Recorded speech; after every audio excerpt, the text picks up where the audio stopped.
to the SEO Vault, episode 62. Today is going to be a fun little vault with your good friend Michael Milas. Chaz is off doing boss stuff today. So be sure to join us every Thursday, 4 p.m. We have the podcast. You can find us on our website. We're live in the Web20 Ranker Facebook page, Web20 or the local SEO community Facebook group. Pretty much everywhere that you could think of, we are putting the vault. So also in the weekend update, if you happen to miss it and want to catch the replay, we have the reminder about the vault, the bullet points, things we went over, so you can stay up to date there as well. I am live now, so of course if you have any questions, want to get any thing clarified that I'm talking about, whatever, go ahead, put it in the comments, let me know. Happy to help out. Alright, let's jump right into it. As you may know, there's no vault giveaway this month. We've had some pretty awesome giveaways the past few months. With the holidays coming up, all the big sales that we're going to be running, we have the weekend cashback offers right now that we're even doing some special promotions every weekend, which I'll talk more about in a bit. So no giveaway this month, but definitely keep your eye out for all the cashback promotions, all of the prizes that we're giving away throughout the month, as well as during the holiday sales. The last week, SEO Mad Scientist, I thought was a really fun test that I went through. We were actually going and digging into service area businesses, and specifically, does adding a service area to your GMB allow you to show in a local SERP? Not necessarily does it help with rankings or not. What we've observed for a long time is that we don't really see much ranking boost coming from listing service areas. However, when you do list a service area, the question was, does that make you eligible, right, to show in that local SERP? Specifically, if you're not showing in a nearby city when you search from that location, but your business location on the map is showing when you search. We did some single variable tests that dug into that exact situation. How's it going, Matt? Nice to see you. Thanks for joining me. What's up, guys? It's just Guy today. Chaz is off taking over the world, so unfortunately you're just stuck with me today. But anywho, I was just talking about the last Mad Scientist, the service area business test. That was a really great test. Go on the website, sign up to the weekend update. If you're not, you could sign into Web20 Ranker, view all the past Mad Scientist SEO tests that we've done and results. Last week's, like I said, I thought was a really good one. Actually, the last few weeks have been some real fun ones with the duplicate content, ranking, stealing the SERPs from someone else using their own content. Some really cool stuff we've been going over. So definitely check out the weekend update if you're not on that list already. What else we got? Web20 Ranker. I believe last week we had mentioned that the SEO pricing / recommendation tool would be live on the site by the end of this week, and I'm happy to report that it is. So if you go to Web20 Ranker underneath resources, there is an SEO pricing calculator, and we've had that for a while now, but we just did an update. So when you go there, and this pricing calculator, essentially it's going to give you an idea of what you should quote your client for SEO services based on their niche, where they're located, population, number of locations if they have multiple GMB listings. But previously, it just told you how much you should charge your client. It didn't really give you any insight into what we were talking about selling your client that you would charge that amount for. So we've updated the tool, put a ton of conditional logic in there, so now that the tool will recommend or kind of point you in the right direction of what Web20 Ranker services or what type of services we'd be recommending for that price, to kind of give you a starting point to figure out how you want to structure or sell that campaign. There is a note there, of course, all pricing and all recommendations are based on very limited information, right? The population or the niche.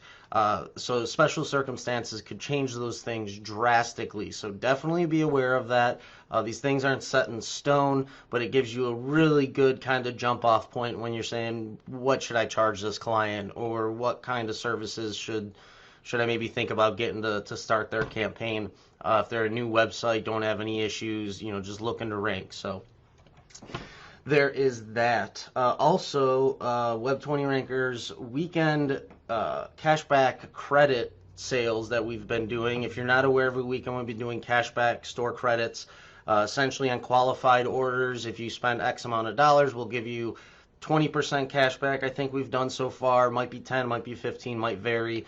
Every weekend we do a new deal, though. Different product, maybe different savings. But this month, because it's the holiday month, we've kind of taken it up a notch. Not only are you able to get the cash back, but we're also giving away some bonus prizes and things like that. So watch out for this weekend's cashback deal. We'll be sure to let you know tomorrow in the weekend update. Again, go ahead and get on the weekend update list. I don't know why I'm pointing that way. There's nothing that way.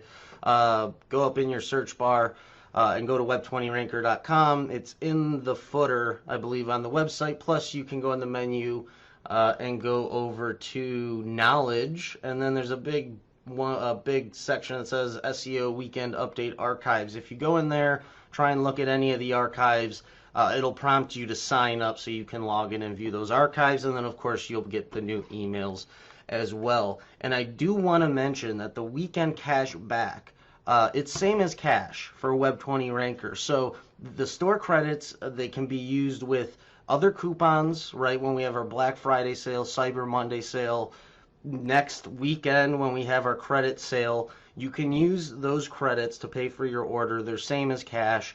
It'll still qualify for you for any prizes, anything like that we got running during the sale. So the weekend sale cashback is a great opportunity to get some services, stock up on that cashback, and get ready for the massive giveaway sales we're going to have at the end of the month. Not sure if that's posted yet. I know we were just talking about it just a few days ago about getting that information up for everyone. So be sure to watch that too. Every day we kind of usually do a different sale, but we'll have all the information up for everyone shortly, and we'll let you know where that is. All right, let's move on now. Let's see. No. Unfortunately, we are an SEO company. We have no affiliation with the presidential election or anything involved in services and such, including selling you ballots. So, anyways, that's a good one, Matt. Moving on, recent SEO news. Let's jump into the news real quick. I'm going to move my little notepad over to this computer so I could see some interesting updates this week. Some comments from Google. First, we'll start off with Google actually released a little short video. Great video if you want to kind of push the importance of EAT score, rater quality guidelines to your clients. I think it's just like a minute or so, kind of explains how the rater quality guidelines work and how they have their evaluators go through. I believe they said there was over 380,000 manual searches done last year, having people manually check the SERPs. But why they released the video, we're not really sure, but it does kind of clarify some things that some people still have some misconceptions on. That is that EAT or the quality guidelines are a part of the algorithm when in fact they're not. They're essentially an idea of what makes a quality SERP, what people should be looking for when they're looking at what Google's delivering. Is it relevant? Who's the author? What's, is it authoritative? Is it accurate? All these different things. You can read the full 166-page guidelines on Google, but essentially they use that information, collect all the data from all the people doing these manual queries, and their exact statement was essentially compile and determine which version of Google delivers the highest quality results. So they didn't specify if they're using separate algorithms or how that data is compiled or separated. But the main point is that that data is used to determine if the algorithm is working the way they want it to. Okay, they don't actually use that data to say, okay, let's go tweak that variable and change that, or send it through the machine learning. So something to keep in mind. Definitely important to remember. I wouldn't cut it out of your SEO just because Google doesn't use it as a ranking signal. It is essentially the basis for what Google would like their algorithm to do 100% on its own. So something to keep in mind and keep part of your strategy. Bing made a statement about their ranking signal weights. I thought it was just interesting to bring up because much like I believe Google's in the same boat, but Bing publicly stated that they have no idea what weight each one of their ranking signals has. Essentially, their machine learning goes through and is determining all that for them. It's an interesting point because some people seem to think that maybe if you work for Google or if you're one of their developers, that maybe you have some like insider information on how things work, or you can, rank. The fact is that the algorithms are extremely complex. They're essentially beyond human comprehension at this point, where a person can't say exactly pinpoint what something is. And even Bing saying, hey, we don't even know how important one signal is versus another, is an exact point to that, right? Google hasn't said that themselves. But it is definitely a giant gray area, right? No one at Google can tell you exactly what to put on your web page, what links to build, and from where and how to build them to rank. A lot of this stuff is done by machine learning, advanced algorithms, and AI. So something to keep in mind.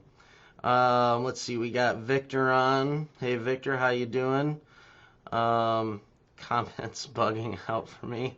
All right, well, if you have any comments or questions, be sure to let us know, Victor, if Facebook's letting you do that. Let's move on.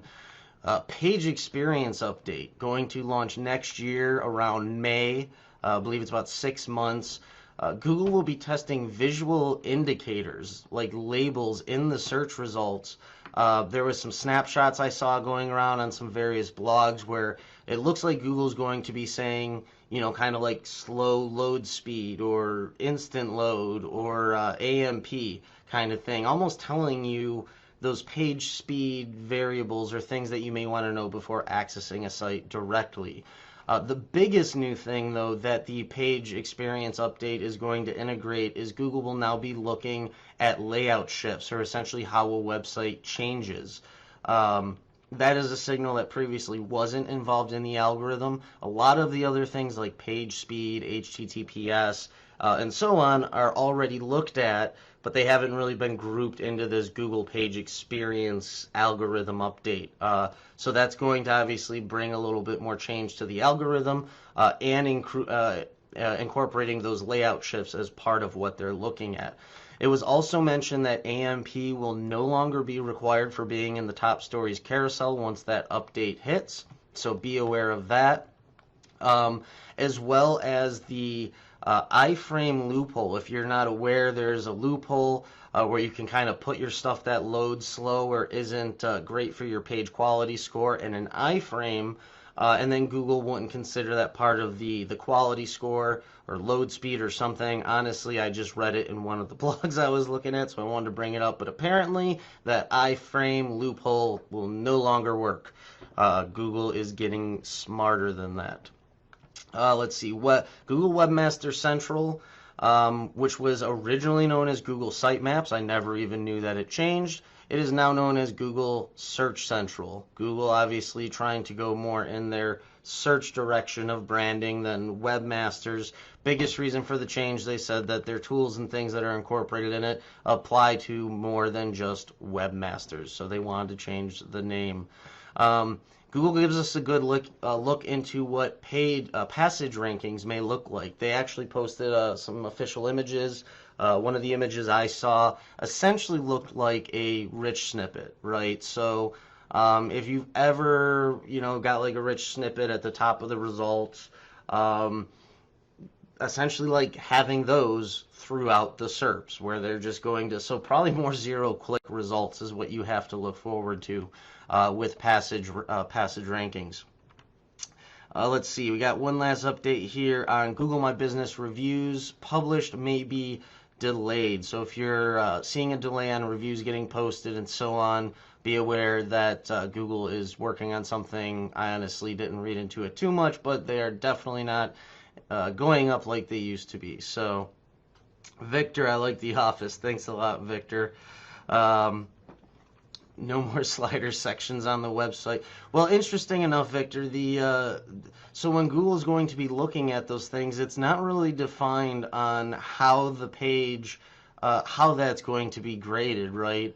I believe Google wants to look at the way a page will change or so on, especially within use, because they're trying to figure out a way to really narrow down the understanding of like UI, like, you know, how to determine a good UI versus a bad one, or, you know, a while back when Google said, hey, the stuff that's hidden text on your page, if it's in like a drop down or something, they officially came out and said, hey, we're looking at that content. It's no different than content that's posted directly on the page where you don't have to click something to see it. And that's because Google, I think, started to realize that having huge blocks of content all the way down the page doesn't provide a good user experience. So putting those in maybe sections, covering them up, allowing you to click through or find or open something or scroll to make something happen can provide a much better user experience. So with the page speed and essentially rating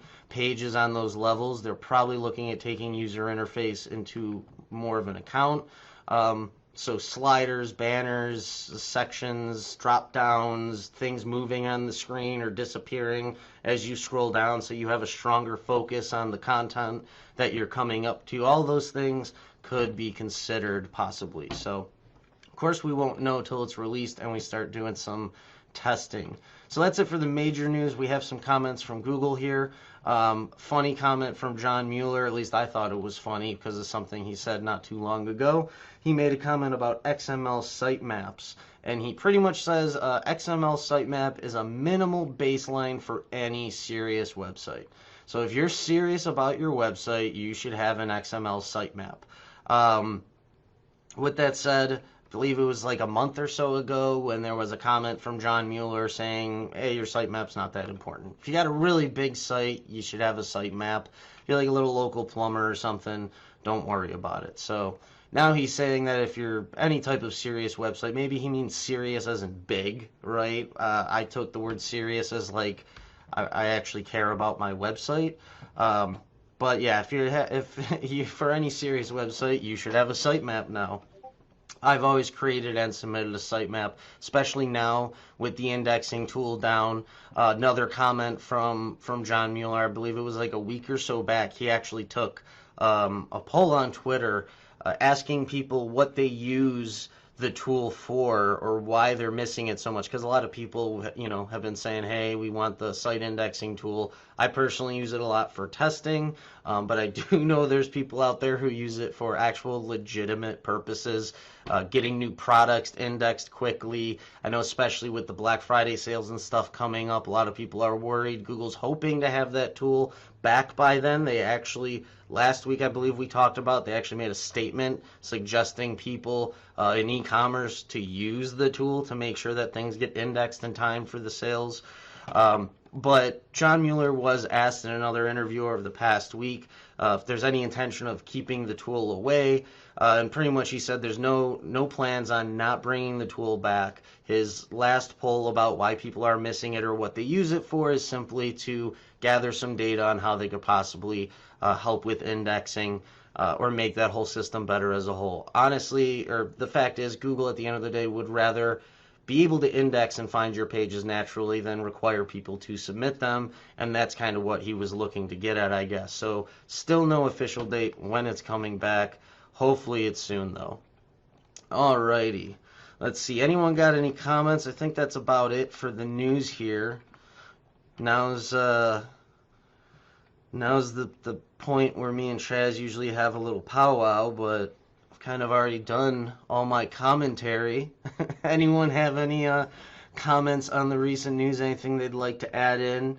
I'm personally really excited about the Google Page Experience update. Really interested in that tagging system, how that's going to work. Where, like I said, there was a few sample images. I think it was not necessarily what exactly it will be, but they were like different colored labels next to the URL, kind of saying what these things were. So Matt, John is a liar. He told me there's no Santa Claus. I'm going to start drinking. Yeah, John, he likes to go back and forth a little bit, And just like I said before, that when I was talking about the Bing statement, where they're like, we don't even know what our algorithm thinks is more important, the title or the content or the link anchor text, right? Because their machine learning does that. And I think that's something, too, that you're going to find with John Mueller and a lot of these guys, is that they don't really know everything about the algorithm. They definitely know a lot more than the average person, and they're involved in a lot of those intricacies, and I'm sure meetings and talking about it and this and that. But a lot of those general statements is probably the best they can really do a lot of the time, because they don't necessarily know. With that said, though, sometimes I think John just likes to spread a little confusion, but that's a personal belief. So let's see. We got some. Alex says, how do you get outreach done? Now, are you talking about outreach for clients or for backlinks? That's the first question. I'm assuming you're talking about backlinks. And that's a tough one. There's a lot that can go into that. I've gone through so many courses and strategies with publishing relevant content, broken link strategies, guest posting, all that kind of stuff. I could go on for hours about that. If you're talking about outreach for like clients to get a sale for something, generally getting in contact with people and putting them in a position to understand who you are, what they do, and staying in front of them, and having them come to you is generally what I like to do. I don't really do much cold outreach to get clients. Okay, backlinks. Okay, so we're talking about backlinks. Like I said, I could go on for hours about that. There's so many different strategies. Guest posting is probably the most effective. Not SEO wise, but where you can probably build the biggest list and get the most links. If you go to Google and you even just start searching like niche blogs or whatever, blog directory with your target niche or your target service, essentially you need to start compiling a list of websites to go and reach out to, see if they offer the ability to post, or if they offer the ability to be a publisher on their site. There's a lot of sites that you can be a publisher. Having help from journalists is nice too, Victor says, which is 100% true. Even just look up journalists. Like, there's a lot of platforms that'll help you connect with journalists and things like that and get you featured.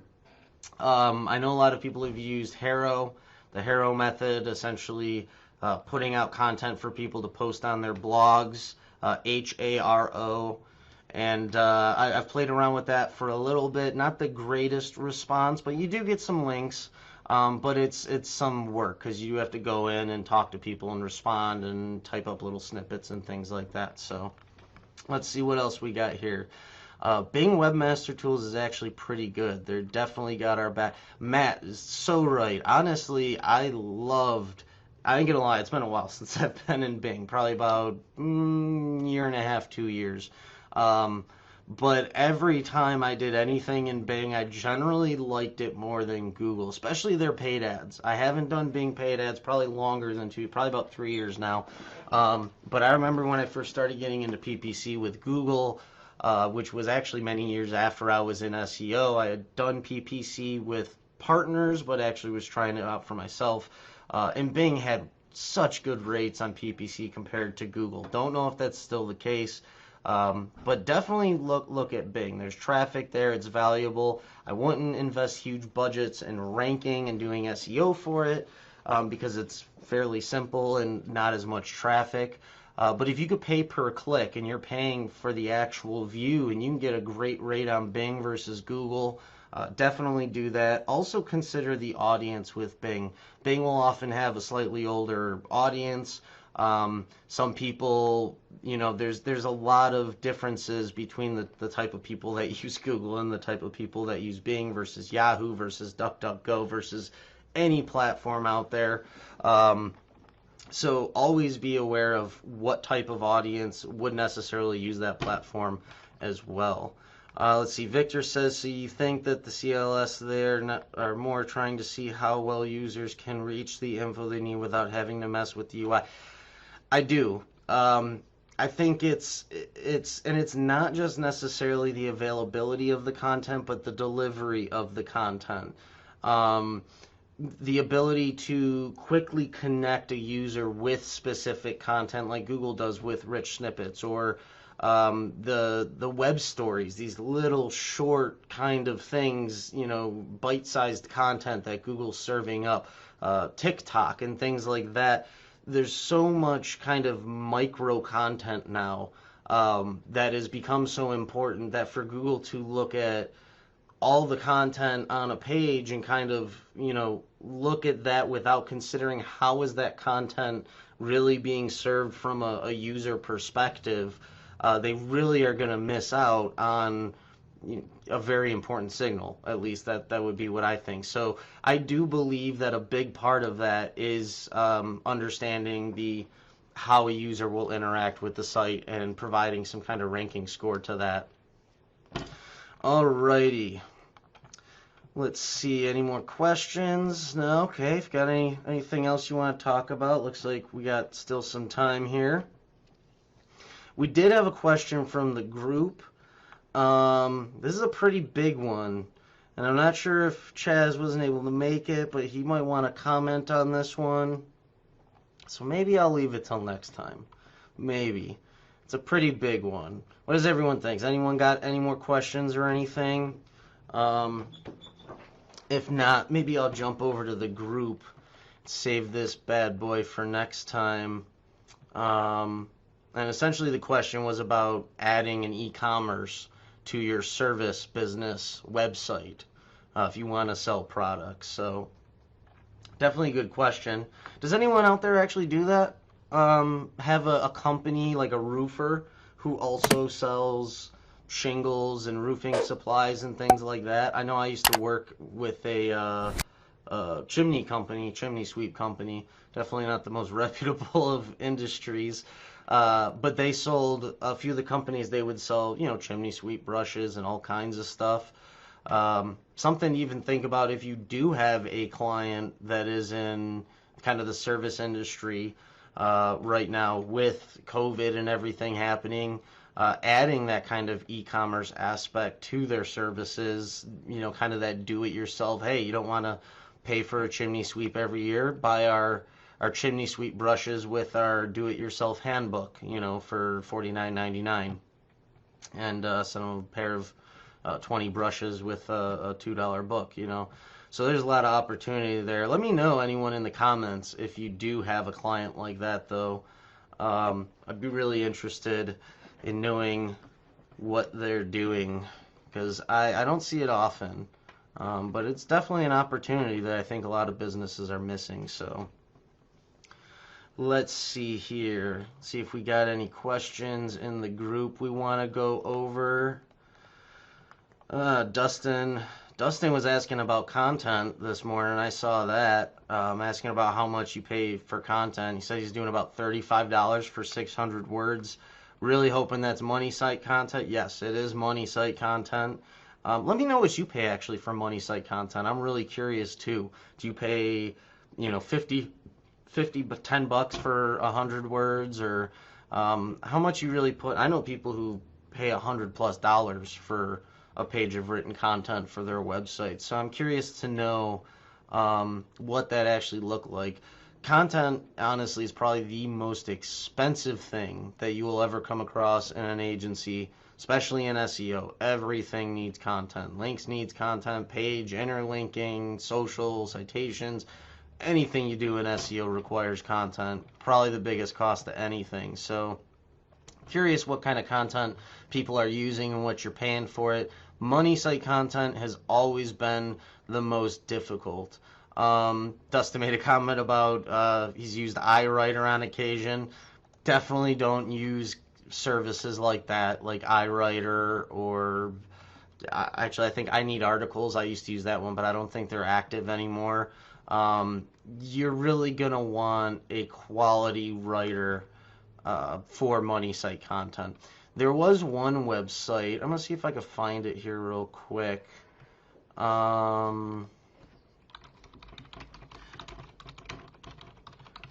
And it was definitely more expensive, but they script SCRIPTED. I'll actually throw it on Dustin's post here. And I will say I'm not officially tested yet. Don't go run out and throw all your money in it. I signed up for, I think there was like a free trial or something. I got like $400 in here. And they allow you to actually like connect with writers, submit jobs. Looks like they have much higher quality. Not sure if it's going to be any cheaper. Specifically, Dustin, if you're watching this, I'm not sure if it's going to be cheaper than the $35 for 600 words. But quality content is such an important thing when it comes to your money site. So if you have a good resource for that, let us know too, because I'm always looking for good resources for quality writers, not just there's a lot of cheaper writers out there, content we use for backlinks and things like that. But like if I want a really good blog post about a topic for my money site, or sales page, or one of our product pages that talks about like Web20's products, right? Finding someone who can really write good copy for that is often really difficult. So yeah, let me know if you have any good resources. Check out Scripted. Like I said, don't say Mike said this is great, it's the best, go use it. I'm still in the process of testing it. If you'd like to test it out for yourself, though, and give me your feedback, I would love that. And I'll be sure to do a full report on it when I'm done, of course, too. So let's see. Victor says content quality inversely related to distance from money site. 100%. Yes, that money site content is that top level. You got your tier 1 links, slightly lower, tier 2. Now we're talking about some maybe machine content. If you're doing tier 3, 4, 5, now it's just, spun iWriter content that you make 5,000 articles with. So yes, that's a very good point. Something to keep in mind. The closer the content is to your money site, the higher quality it should be. And if it's on your money site, you should take some real pride in that content. Something I should also mention about content, actually two things that I wanted to mention on this live. So anyone who's still sticking around, this is probably some good stuff. GMB edits. I'm not going to say it's 100% safe, because I've already had a cold suspension trying to change an address of a listing. And obviously if you try to change an address of a listing, having Google say, hey, you got to re-verify now if you want access to the listing isn't too surprising. But I've been playing around a lot with changing categories, changing business names, changing hours, descriptions, pretty much anything but the address. I believe I've tried so far. And I know the other day I did 2, and one before that, and I had like 3, it's about 5 or 7 now, I think, that I've changed, and not only one thing, but the category and the business name. The other day I changed. I even was asking Chaz for a spammy category for GMB. I was like, hey, I want to try and pick the most spammy category in the world, and I'm going to change one of my marketing SEO GMBs to like locksmith category, and then I changed the name to like locksmith Chicago, like the exact keyword. Both changes went through. The biggest thing that I've noticed, and the reason why these changes have been going through, I believe, not guaranteed, I believe, is because I've done them all from the GMB app on my smartphone. Every single one of those, excluding the address, so far I've had them go through. One of them took, I think, about 5 or 6 hours, which was about the longest. Most of them went through pretty quick. Again, don't go jumping in there and making changes in the app and say, Mike said it was safe, because I don't know about that. But I have had a lot more luck testing in the GMB app. And at first I thought maybe it was local, because I was changing some listings literally in the city I was in. But I did it with a few spam listings. I did it with quite a few listings, actually. Legitimate spam, not clients. I mean legitimate as in I set these listings up at like an old apartment or something, so it was like a legitimate mail-in thing. And so yeah, I've had a lot of luck with that. That was the first thing I wanted to talk about. I'm going to do the second right now, and then I think we're going to call it a day for the vault. But back to the content situation, talking about quality content. Content intent, kind of sounds weird. The intent of your content, what intent it really serves for the reader, is huge. I've noticed more and more pages that I'm trying to rank for specific keywords struggling, and we've done the surfer stuff, we've done the backlinks, we've done the anchor text analysis, we've done all that fancy competitor analysis stuff. And after doing it over and over and looking back, and we're just like stuck, bouncing at like 14, 16, whatever, I started going through and actually reading, like physically reading the content of the top ranking pages and taking kind of notes of the topics and the things that they talk about, and understanding the intent that the content that is currently ranking is providing versus the intent of your current page, which is something that Surfer, there's not really a software right now that can do that, at least that I know of. If you know of one, let me know. But understanding that intent, because just because Google says to, use the word SERP or use the word algorithm in your content doesn't mean that you're going to use that word in the same context of what that person was searching for, needs to know, or what they're trying to see. So if you have stuck pages, if you've done the surfer and you've done the anchor text analysis and you've changed the page a few times, really dig into that intent. Literally, I went through not the top 10, the top 5 pages, and you don't have to take like major notes, just literally like the main one I was looking for was for some of our white label services for Web 20 Ranker. And what I noticed is that a lot of the ranking pages talked a lot more about necessarily the service itself or even white labeling. They talked a lot about software and resources and things they provided aside from what the service does and how it works. And so like they were using terms like platform, but it was in relation to like building a platform for your agency to run white label services out of, not white label, like, hey, this is a white label service. So maybe not the best example. Go check out that intent though if you have a struggling site. Go look at the top 5 pages, open them up, read through them, and see if you can find something in there that they're talking about that you just don't really have any reference to in your content. Start putting some of those things in there.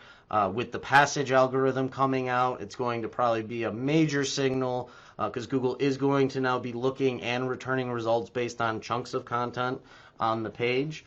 So that was my last little tidbit right there for you. Something doing a lot of analysis this past week on content and stuck pages, and something I've noticed the most is that content, what intent that page or what it's actually talking about. Victor says, yeah, I've noticed the competitive key terms today where the top ranks have content that I didn't like.